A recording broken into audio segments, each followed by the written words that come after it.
오늘 예배 전에 324장 찬송을 부르면서 전에는 예수 나를 오라 하네 충성하는 마음으로 불렀는데, 오늘은 주께서 하늘에서 나를 부르시는 것처럼 생각하고 찬송 부르고 듣기도 했습니다.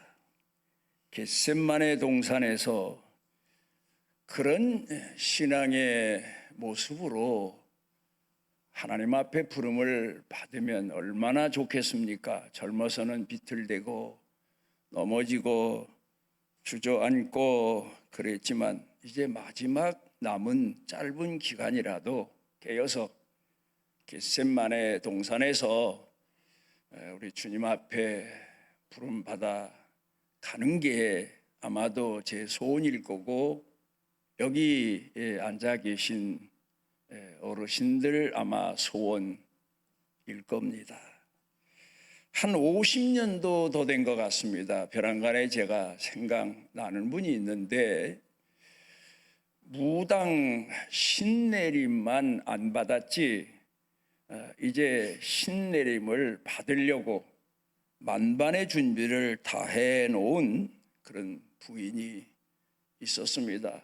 제가 가서 복음을 전하니까 저도 예수를 믿고 싶은데 화를 당할까 봐, 내림굿을 안 받고 교회 갔다가 화를 당할까 봐, 그래서 못 가겠다고 해서 내가 다 책임질 테니까 걱정하지 마시고 나한테 맡기라고 했더니 맡긴다고, 그래서 그 준비 다 해놓은 걸 끌어다가 논바닥에다가, 그때 가을 거지 다 한 다음이라 불을 질렀더니 뭐 그냥 잘 타오르더라고요. 그 후로 이분이 교회를 오시는데 본인 말씀이 그래요. 교회에서 아마 그분 집이 500m나 될까? 그런데 10번을 쉬어서 온다는 거예요. 몇 발짝 가면 숨이 차서 주저앉았다가 어디 걸터 앉았다가, 그래서 또 힘을 내서 오고, 그래서 교회 올 때 다른 사람들은 20-30분 전에 떠나도 되는데 이분은 2시간, 3시간 전에 출발한답니다. 그리고는 교회에 오시는 겁니다. 예배를 드리고 가십니다. 그렇게 한 달쯤 다니고 나니까 그 다음에는 한 번도 쉬지 않고 교회 나올 수 있었다는 겁니다. 그리고는 그 다음에 이분이 은혜 받고 신앙생활하고 건강 회복하고 그런 모습을 보고, 그리고 제가 이 부천에 개척교회 한다고 올라온 기억이 납니다. 여러분, 우리가 왜 교회를 그렇게 사모하고 열심히 와야 됩니까? 무디는 그렇게 말했습니다. 깨진 항아리는 그 항아리에 물을 담기 위해서는 아무리 퍼부어도 안 되잖아요. 그러니까 그런 항아리는 샘이 치솟는 우물에 갖다 놓으면 자연스럽게 깨진 항아리라도 물이 가득 찬다. 무슨 말씀입니까, 여러분? 늘 샘의 근원 같은 하나님 성전에 계속 오르내릴 때에 우리가 평소에 생활 가운데서 얻지 못하는 신령한 은혜를, 성령의 위로를, 하나님 말씀의 은혜를 넘치도록 받게 된다는 겁니다. 우리 교회 연세 많으신 어르신들도 하나님이 부르시는 주일날까지, 부르시는 주간에 부르시겠지만 주일날까지 하나님 성전에 오셨다 가셔서 부름받도록 뜨거운 열정의 마음, 사랑의 마음, 하나님의 신은 사람이 뜨거운 열정으로 충성할 때 감동을 하십니다. 그분이 바로 하나님이십니다. 그러니까 상식적으로 생각하면 움직일 수 없는 몸인데 늙고 노쇠해서 마음이 앞서니까 내 몸을 마치 소나 말이 마차를 끌고 가듯 끌고 다녀야 돼요. 젊은이들은 마음이 앞서가고 열정이 앞서가지만 나이 들면 내 몸을 내가 끌고 다녀야 돼요. 숨이 차고 힘들고 어렵고 그렇지만 마음이 하나님 성전에 있으니까 내 몸을 끌고 오다 보면 나도 모르게 힘이 생기고 하나님의 위로를 받게 되고 치료를 받게 되고 은총을 마음 가운데 가득 안고 살게 됩니다. 그냥 앉아서 하나님이 나를 도와주십시오 하고 하나님께 소원만 말하고 기도할 게 아니라 생명의 근원 되시는 하나님이 이 마지막 세대 우리 예수 믿는 사람들에게 허락해 주신 샘의 근원 하나님의 성전에 여러분들이 열정적으로 오르내리십시오. 내가 죽어도 성전에 가서 하나님 앞에 예배드리다가 기도하다 죽겠다. 그런 마음을 갖고 오시면 죽고자 하는 사람은 살려주십니다. 내가 건강 회복하고 그리고 내가 살만하게 되면 그때 교회 가리라 스스로 속는 겁니다. 오늘은 여러분과 함께 생명의 근원에 대해서 생각하며 우리를 향하신 하나님의 은혜를 마음에 새겼으면 합니다. 아마도 제 설교가 오늘은 일부, 내일 모레 효도 관광 가서 또 예배를 드린다고 저한테 설교 부탁이 왔습니다. 그때는 2부 설교를 통해서 생명의 소중함, 생명의 근원에 대해서 말씀을 드렸으면 합니다. 우리나라가 옛날부터 작은 나라이기 때문에 중국에게 많은 시달림을 받아오지 않았습니까? 국력이 쇠약하니까 어쩔 수 없이 큰 힘을 가진 중국에게 시달림을 받고 억눌림을 받고 섬겨야 되고 조공바쳐야 되고 그런 얼룩진 역사가 우리나라 역사 공부를 해보면 굉장히 오래도록 지속이 됐습니다. 그런데 언젠가 한 번은 중국에서 사신이 우리 나라에 온다는 소식이 왔습니다. 그러면 왕궁의 모든 대신들뿐만 아니라 왕도 긴장을 합니다. 왜냐하면 그 사람들 우리나라에 와서 대접만 받고 가는 게 아니라 와서는 횡포를 부립니다. 무시하고 멸시하고 천시하고 말 자체도 그렇고 그런 일을 겪게 될 것 같으니까 긴장할 수밖에 없습니다. 그런데 한 번은 이 사신이 말두피를 끌고 와서 많은 대신들이 있는 자리에서 이 말이 하나는 애미고 하나는 새끼 말인데 여러분들은 어떻게 애미와 새끼를 구별할 수 있는지 알아맞혀봐라. 수수께끼 같은 문제를 낸 겁니다. 그래서 대신들이 걱정이 돼서 집으로 돌아갑니다. 그 이튿날 답을 가지고 가야 되는데 걱정을 하고 있으니까 그 대신 한 어머니가 왜 걱정을 그렇게 하나 무슨 일이 있나 하니까 그 얘기를 했습니다. 그랬더니 어머님이 하시는 말씀이 어미 말하고 새끼 말하고 같이 데려다 놓고 먹이를 줘봐라. 그러면 먼저 먹는 말이 새끼 말이다. 그래 이 대신이 그 이튿날 왕궁에 가서 그 중국 사신에게 답을 말하니까 깜짝 놀라면서 조선 땅에도 이런 지혜로운 분이 있더냐 하고 우리 조선을 무시하던 대신이 존경스럽다 하고 같다는 얘기가 있습니다. 여러분, 지금 우리가 사는 시대는 지식의 시대. 옛날부터 지식이 얼마나 소중한가를 우리 한국 사람들은 다 깨달았습니다. 그래서 아이들 보고 어떻든 공부해라, 많이 알아야 된다. 그래서 공부하도록 얼마나 부모들이 강요를 했습니까? 그런데 이제는요, 그 지식을 추월한 시대, AI 시대가 됐다.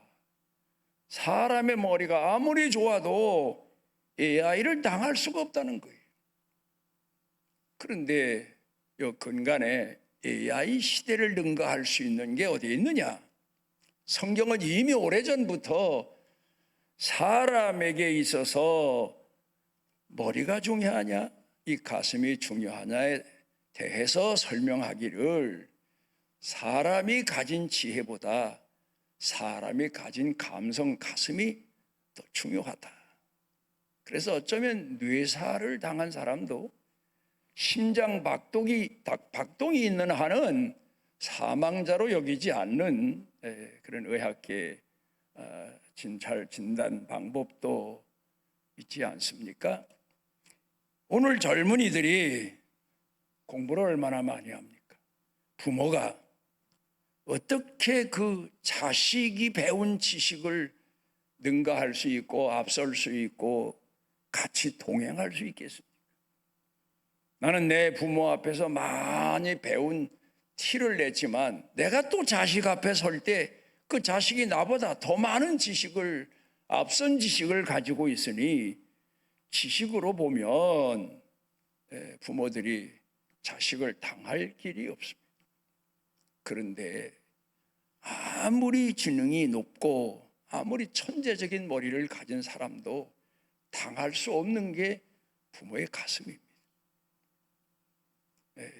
그러니까 우리가 가정에 돌아가서도 늙고 노쇠하고 심지어 치매가 걸린 부모라 하더라도 젊은이가 그 부모 마음 가운데 평생 가지고 왔던, 품고 있던 그 마음을 당할 수 없고 그 마음이 얼마나 소중한가를 여러분들이 부모를 가까이 하면서 인식했으면 좋겠습니다.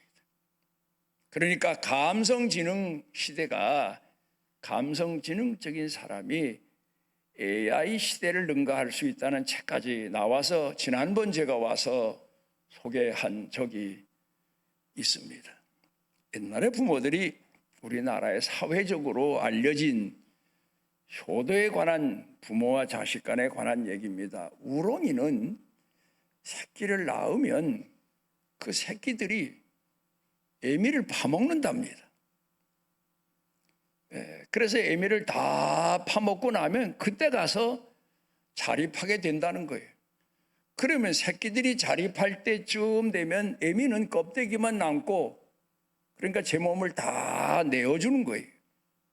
자식을 얼만큼 키웠으면 제가 나가서 제 먹을 궁리를 하고 제 사는 생활을 개척하고 열심히 살아가야 되는데 끝까지 부모 슬하해서 부모 파먹고 부모 껍데기 만들어 놓고 그리고도 정신을 못 차리는 자식이 있다.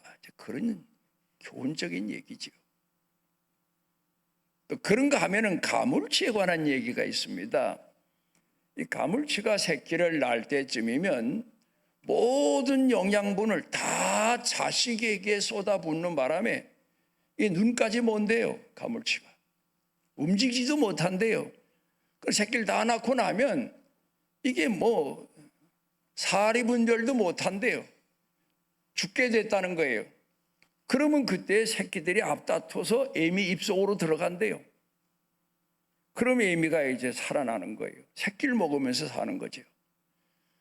그리고 애미가 눈도 밝아지게 되고 힘도 회복하게 돼서 뭔가 이제 살아갈 만한 때가 되면 새끼 10분의 1밖에 안 남는다는 거예요. 10분의 9는 스스로 애미의 생명 보존을 위해서 애미 몸으로 뛰어들고 자기 몸을 애미에게 준다는 거예요. 그래서 옛날부터 가물치 하면은 효자의 상징으로 그렇게 알아왔고 가르쳐 왔다는 겁니다. 여러분, 성경을 우리가 다시 돌아가서 봅니다. 계명을 하나님께서 우리에게 주셨는데 성경을 보다 보니까 첫 번째 계명이 모세를 통해서 이스라엘 백성들에게 주신 십계명이 아니더라고요. 그건 두 번째 계명이더라고요. 첫 번째 계명은 어디에 있습니까? 그러면 에덴 동산 중앙에 선악과를 만들어 놓으신 것이 첫 번째 계명입니다. 그 계명의 중요한 내용은 뭡니까? 따먹으면 죽으리라.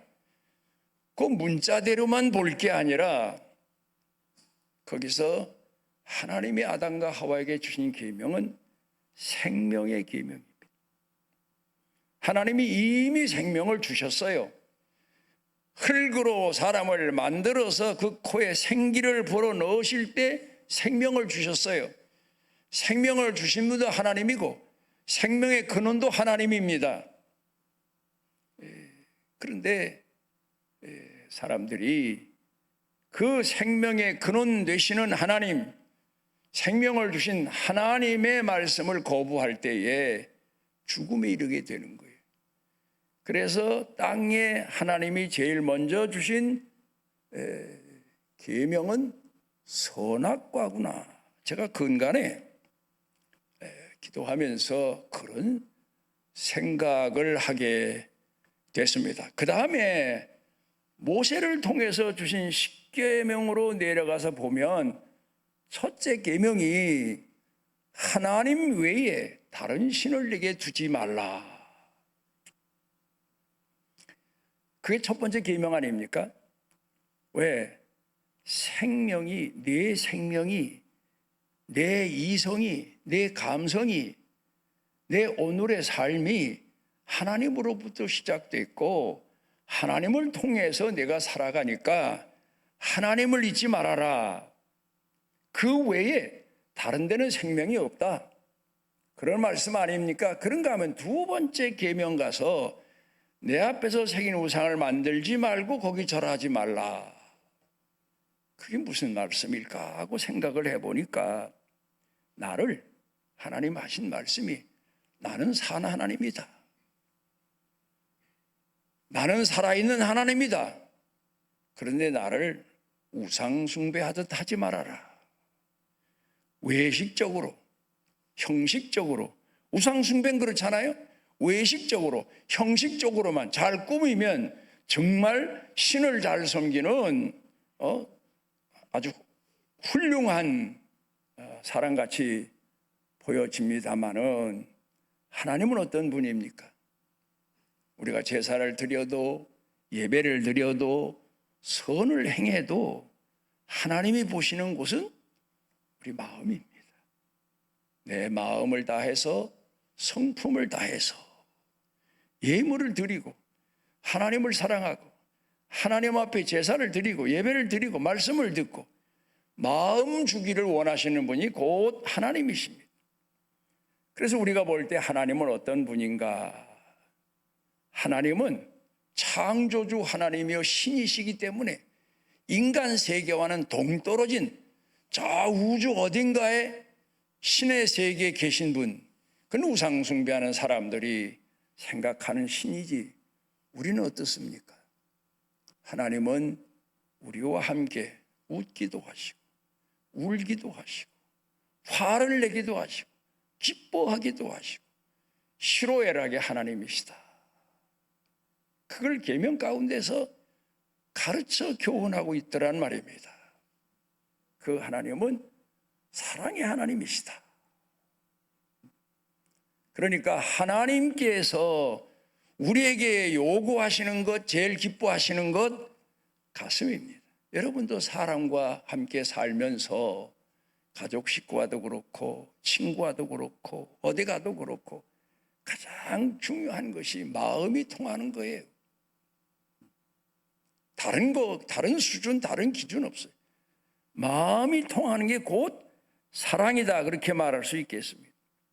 그래서 세상 종교는 여러분 아시는 대로 사람이 신을 위해서 헌신하고 제물도 바치고 충성하고 그리고 마지막에 희생하는 게 세상 종교입니다.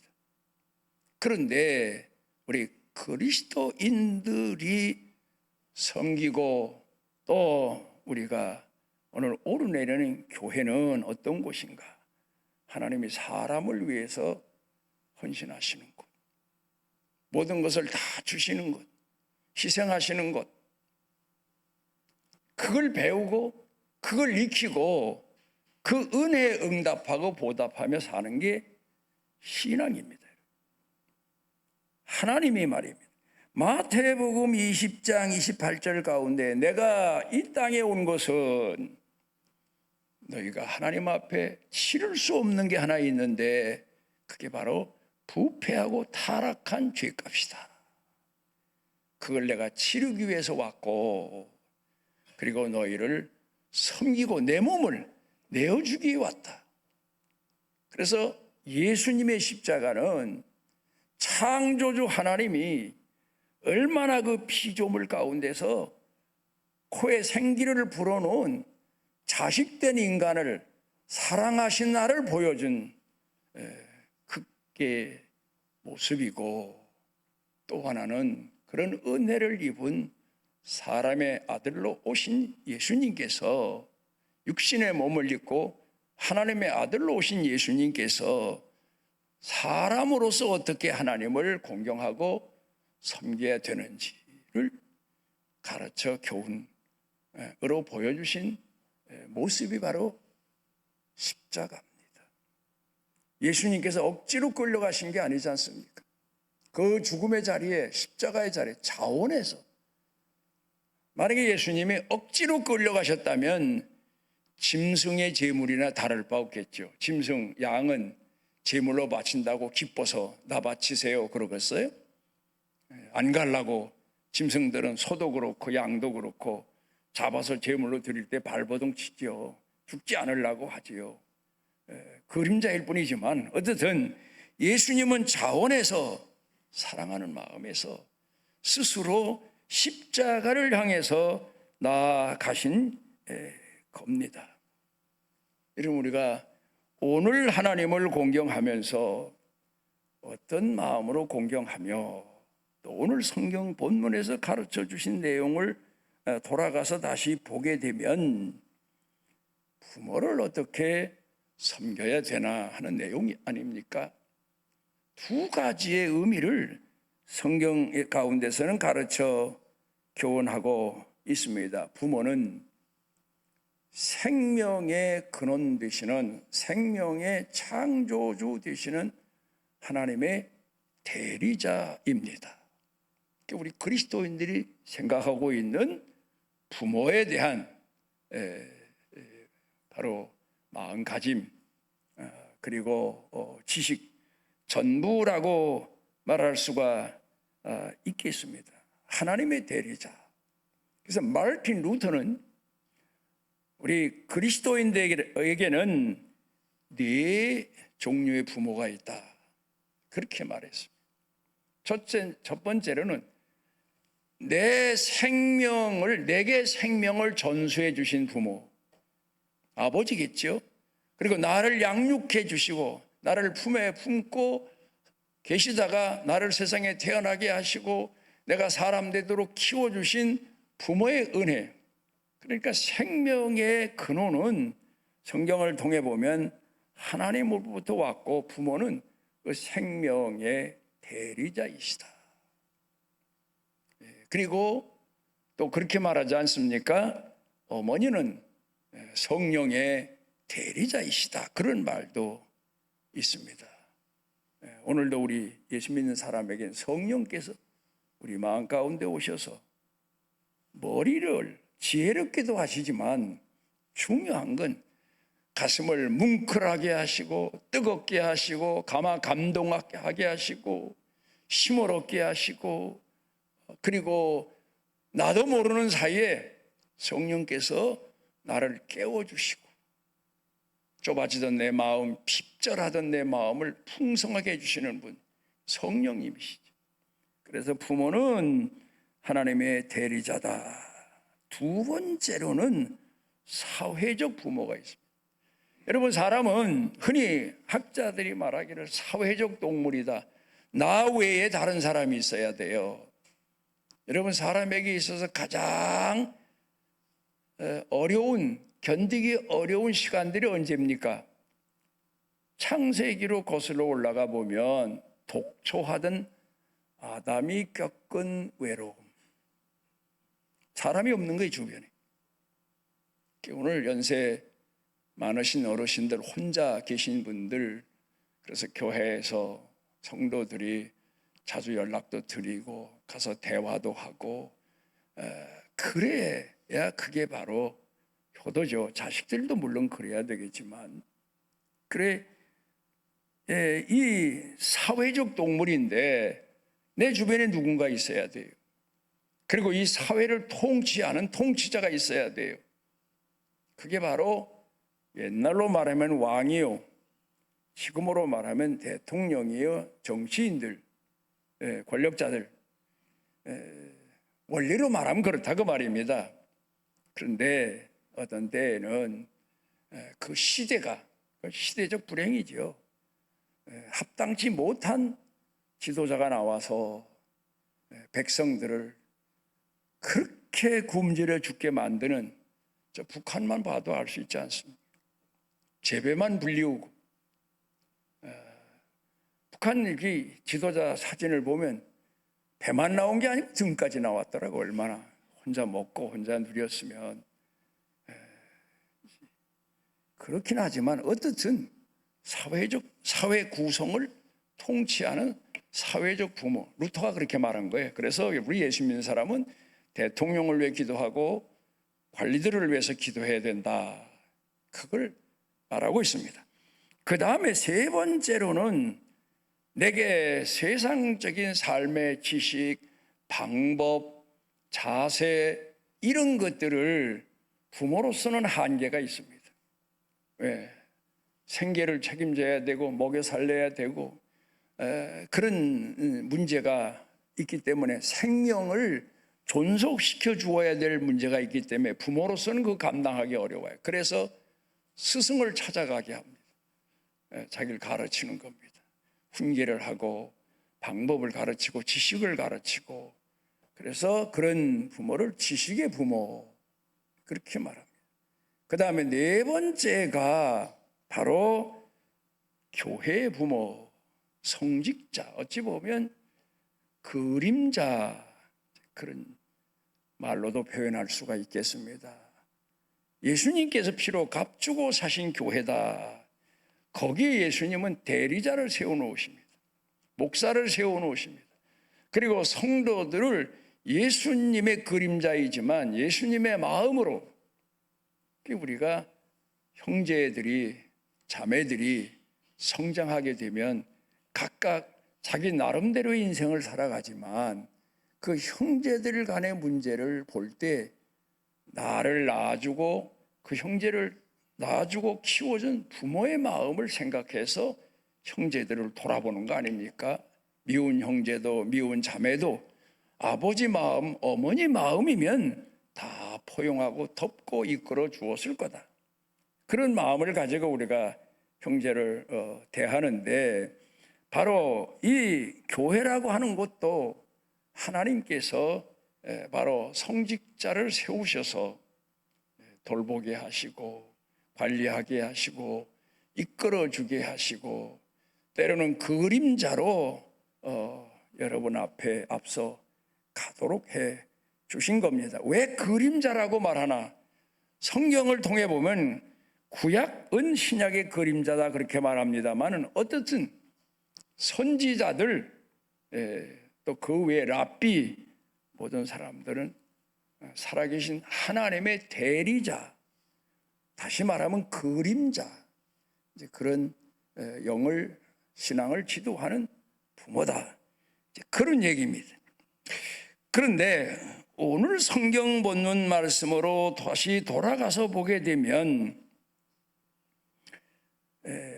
하늘의 하나님에 대한 계명을 주시고 땅 아래 땅의 눈으로 보여주는 계명을 주실 때 첫 번째 계명이 내 부모를 공경하라.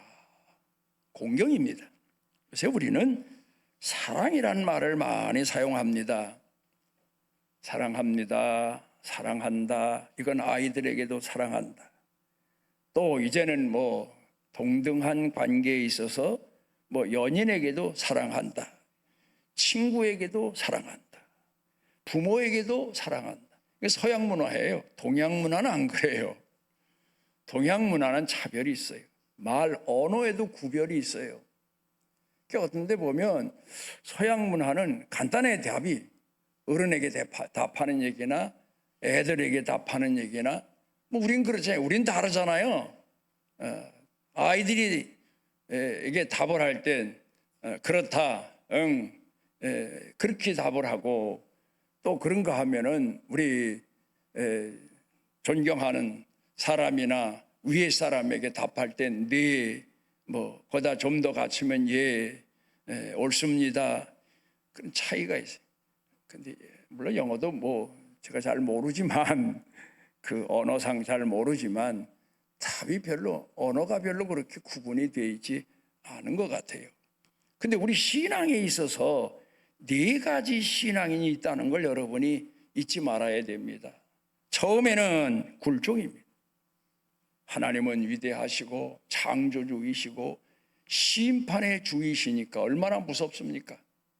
그분의 계명을 어겼다간 지옥 형벌을 영원히 받는다고 하지요.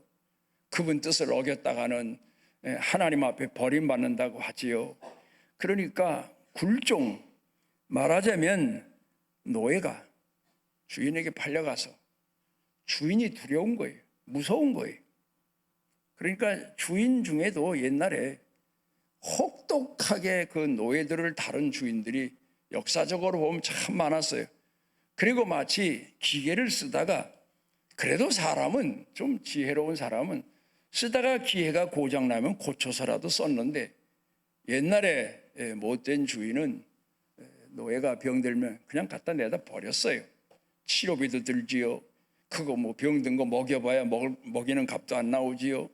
뭐 그 돈이면 너희가 새로운 노예를 사올 수 있지요.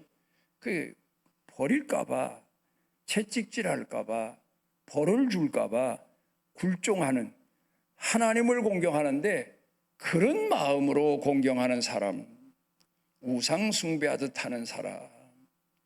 그 다음에 두 번째로는 복종입니다. 복종.